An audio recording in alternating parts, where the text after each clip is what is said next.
A high-speed chase on the 101 through Westlake Village in Malibu ends with the arrest of a local teenager. Zoe is in the northwestern part of town with the details. Zoe?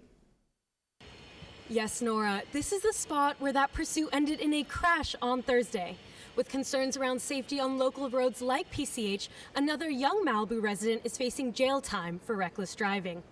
Evading law enforcement, the driver spun out of control right here on Cuthbert Road, which is near Malibu High, slamming into a mailbox and an empty porta potty that was right here.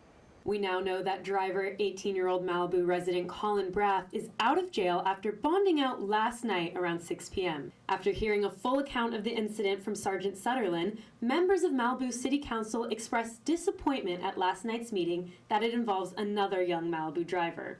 Sergeant Sutherland reports that it all started when a CHP officer initially attempted to stop Brath, who was speeding in a white BMW in the San Fernando Valley.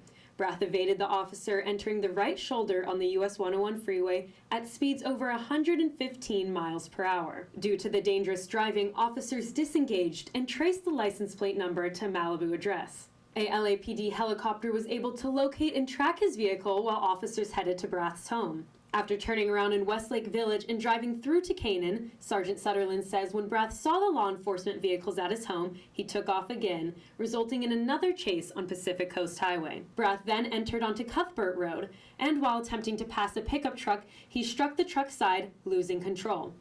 Neighbors tell me they heard the sound of the collision and came outside to see officers with guns drawn as Brath and his female passenger crawled out. Residents say Brath has been reported for obnoxious driving and speeding in the area. Brath was released from the Malibu Lost Hills Sheriff's Station yesterday evening after being bonded out by his mother. Thankfully, the speed-related crash resulted in no serious injuries. Back to you in the studio. Thanks, Zoe. It's definitely very sad and scary to see another instance of a young driver in Malibu recklessly driving. It definitely just shows the need for more enforcement here in Malibu. Yeah, it's just so infuriating, and it all leads back to speed. So I think just the council needs to address the speeding issue and have the CHP along the PCH. Yeah, definitely needs to be enforced. Yeah.